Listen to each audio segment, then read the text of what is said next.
Good morning, and thank you for tuning into the Andrew Tate Show, brought to you by the GSMC Sports Network. We've got a great show for you guys today. We'll be covering the NBA All-Star Weekend arriving, the Steelers favoring Justin Fields, Bill Belichick, and make sure you stick around for later in the show when we'll be diving into the oddities of the day. Before we start, I'd like to ask that you like and follow the show. Also, we get a number of questions from the viewers that come in during the show, so to ensure that your question gets read on the air, I ask that you use the tips and donations link with your question. The tips and donation link is streamelements.com/gsmcsportsnetwork./tip. This puts your question at the top of the list so that I can see it, and it also just really helps the show. Hello, Tate. How are you? I was telling Faith right before this, I'm like, I'm so tired. I've been doing a lot of 16-hour days, including weekends, for the last like almost a month. So the grind is getting me a little bit today. The grind is getting to all of us, I think. Faith, if I had your hair today, I'd have a curl right across the face, like feeling like that. But your hair is on point. This is my natural hair. I like didn't it. do anything with it. Thank you. And as you can tell, remember a week ago, I cut my hair. This is all that's grown in a week. I haven't reached puberty yet, apparently. Well, I had a lovely evening last night. One of my favorite shows, Love is Blind, dropped a new season on Netflix. So I watched a lot of that yesterday. Okay, fill me in. I have never even heard of Love is Blind. I don't even know what Love is Blind is. Really? Oh my gosh, it's so good. I'm blind to Love is Blind, okay? So basically, it's kind of like a reality dating TV show, but it's a little different than, like, say, The Bachelor or The Bachelorette. A bunch of people come in and you date a bunch of people and you figure out what person you like and who you want to spend time with and move in with and then get engaged and get married to. The only difference is they don't see that person until they get engaged. They're literally talking to a wall up until... Isn't that like Love at First Sight or something like that? It's a little bit different. I think Love at First Sight, they just automatically get engaged. And they actually I think they get married and they get married on their wedding day. Yeah, and then they meet. On Love is Blind, you date. It's basically blind dates, but they're really blind dates. Like, you can't see the person at all. So you don't know, what they look like, how tall they are, their race or ethnicity, that kind of thing. So they're trying to prove that love is blind, basically. And it's gone on. I think this is like the 6th season. I think the first season came out during COVID, during the pandemic. Okay. Yeah. First off, 2 questions I have. Yeah. The first one is, would you ever go on one of those shows? I mean, I'm in a very... The hesitation. Remember I talked about LeBron and the Lakers? That hesitation? There's a chink in that armor there. I am in a very happy and healthy relationship. So... My man. And I fully and truly believe that I will be with this person until the day I die. But, if something happens and it doesn't work out, maybe, But I don't know. I watch the show and it gets messy. And I feel with my luck, I would end up with one of the messier people of the show. So... Okay, here's a crazy one. I don't think it's on any longer, but this is in the UK. You'll have to check it out offline, not not on the show. But there is a show in the UK that is called The Naked Truth. Oh, and no. that show got me. I haven't heard of that one. I haven't heard of that one, but do you remember the show Naked and Afraid? Oh, I love that show. That is one of my... But no. They've turned it into a dating show. It's Naked in Love or something like that. Naked Dating, something like that. Yeah. But this one, totally different. Okay, let's say you take a person, they're on stage with the person, they're interviewing them, and then there's like 4 or 5 people behind a screen, Mm-hmm. and you can't see them. Mm-hmm. And then you talk about things, and then you ask them questions, and then you ask the person the question, and then it raises up, and it's dating in reverse.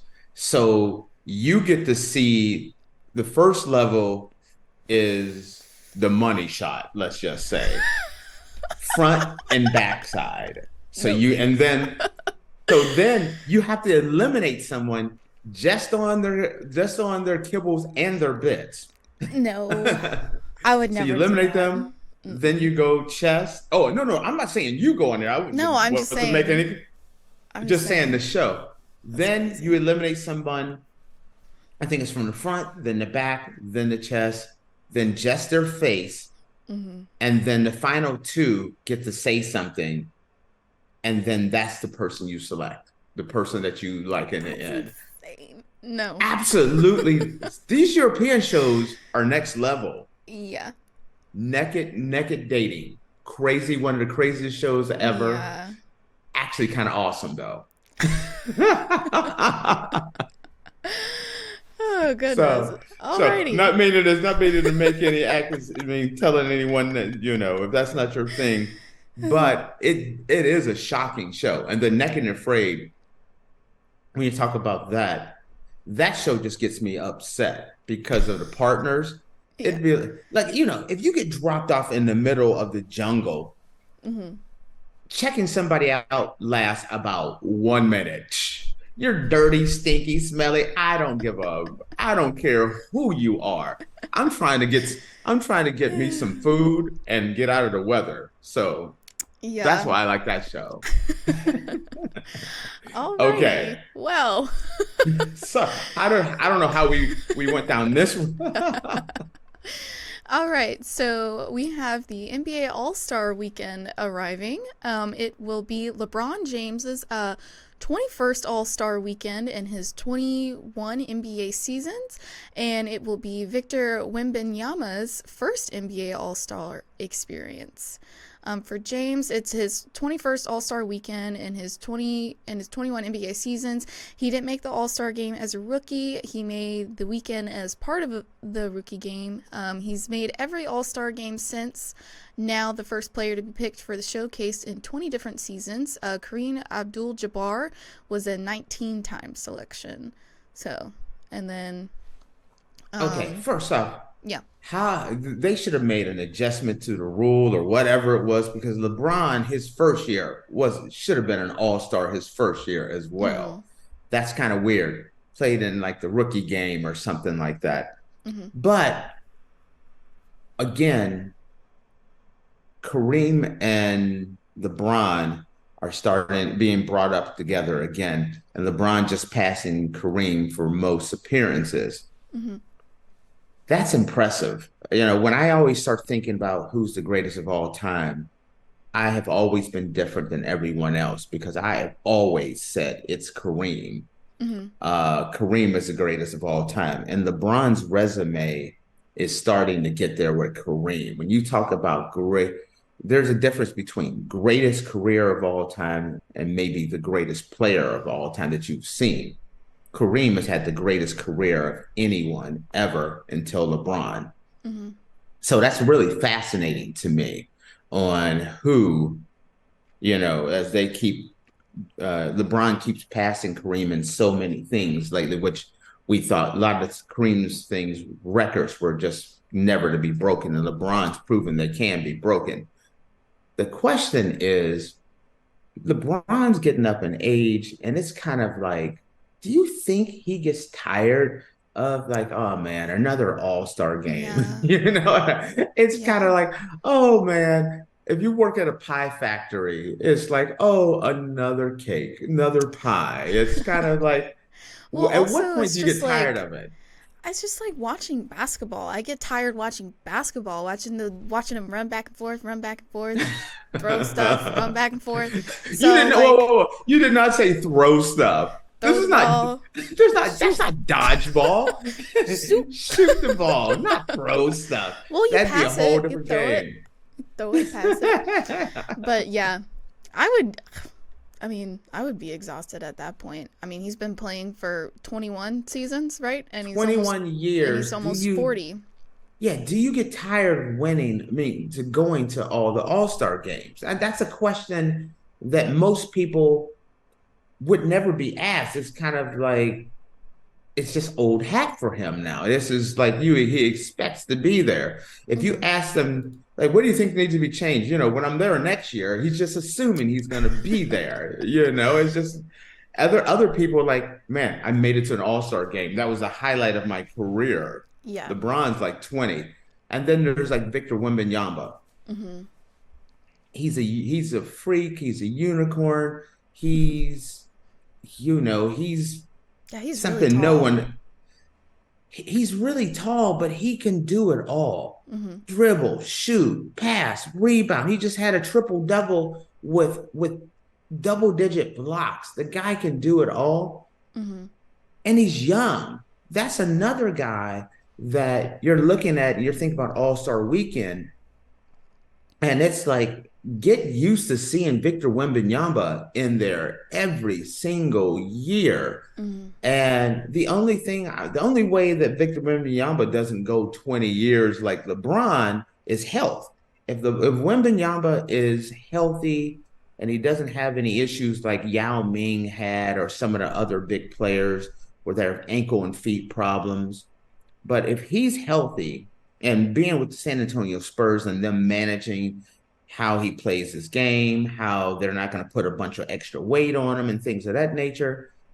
If he's healthy, that's a guy that we're talking about LeBron passing Kareem's record. Hmm.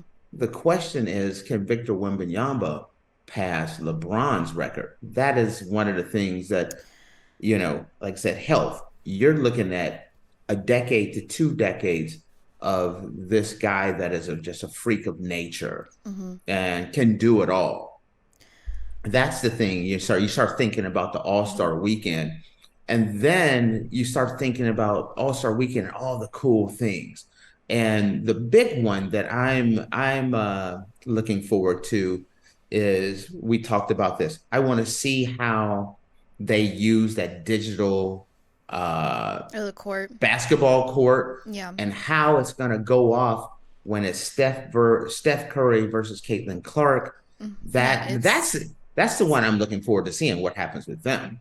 it's not Caitlin Clark. It's Oh Sabrina. shoot. Sabrina Ionescu. We were talking about Caitlin Oh, Clark we were talking about earlier. Caitlin. You know what? Touche. Guys, see, this is why I have you here to set me straight on that one. Speaking of, so let's say Caitlin Clark, she just Oh, broke a she's record killing as it. well. She What is is killing it. what record did she just Um, do? let me double check. I have it here. She breaks the NCAA women's career scoring record, moving past Kelsey Plum with Kelsey Plum's 3,527 points. I know I'm thinking outside the box here, but this Mm. girl is not your ordinary player. No. I mean, she's doing things that no one else has ever done. She's also like bringing in so many people to watch that college basketball game. I read somewhere, I think Oh, yes. like a week ago, their prices are like skyrocketing now because everybody wants to see Caitlin Clark in action. You know what I want to see happen? Hmm. This will never happen. But this girl is doing it all. This woman, this lady, I didn't mean any harm by saying girl. I'm just talking about basketball Hmm. in general. I want to see she can do it all. Why not give her a tryout with an NBA team? If she can't cut it, she can't cut it. Hmm. But while she's in her prime, she's coming out of college, why not give her a chance? You look at some of these guys that are playing in the NBA that's been around. This woman, for what she's done in college basketball, women's college basketball, I would love to see her get a shot. I'm not saying, hey, put her on a team because she's a name. I'm Mm-hmm. not saying give her a spot because she's a woman. I'm saying I think they should give her a tryout because she's a badass basketball player. Mm-hmm. Has nothing to do with her sex at all. Mm-hmm. Why not give her a shot at a situation just to see how she does against the NBA? Now, the NBA is the league. I mean, it's the elite of the elite. Mm-hmm. But I'm just saying, don't you think just maybe a tryout? And then if it's like, hey, yes, it's a media spectacle. But if she goes there and let's say she gets owned, okay? Mm-hmm. Then okay, she's not NBA caliber, Mm-hmm. but it's a big boost to the WNBA. It's a goodwill moment, and you get to find out can she play with Mm-hmm. the men without it really hurting anything. I would love to see a team just give her a tryout because Well, I she's a don't. baller. She's a Yeah, she's a straight up baller. I don't know. Is college women's basketball, do they do the same as the WNBA where they have different balls and different? Yes, Okay. yes, Okay. so they do have a different ball, but that's a minor adjustment. Just Mm-hmm. like you were talking about with Steph Curry and Sabrina Sabrina. Yes, Ionescu. I couldn't get that out. I can say Wembanyama, but I can't say I know. Q or whatever, you know. But when they brought up the different balls, and she was like, "I'm cool with that. We can use the NBA ball." I feel like that's yes, that is an adjustment, Mm-hmm. but I would love to see her just get a shot. I'm not Yeah. saying that she's on the level of an NBA All-Star, but is she good enough to make a team? That ninth, 10th, that 12th man. Is she on that level? Because this is someone I've only seen this twice where I thought a player could play on that level. That was Cheryl Miller and her. Mm-hmm. Those are the two. Reggie Miller's sister. I thought she had a chance to deserve the shot at playing and at least trying out for an NBA team. And then I would love to see her get a shot at being on an NBA team. No one's gonna do it, unfortunately, but I think Yeah. she deserves just a tryout, just on NBA Mm-hmm. skills. Who cares what her sex is? I just she's a baller. Mm-hmm. Ballers should get the ball. Ballers should get the ball. Oh, Oh, goodness. so Well, that's all I have on that one. that's all you got on that. Well, I guess with that, guys, we're going to take a quick break. And when we come back, we're going to be talking about the Steelers and how they are favoring Justin Fields um, to acquire Justin Fields during the draft. Right.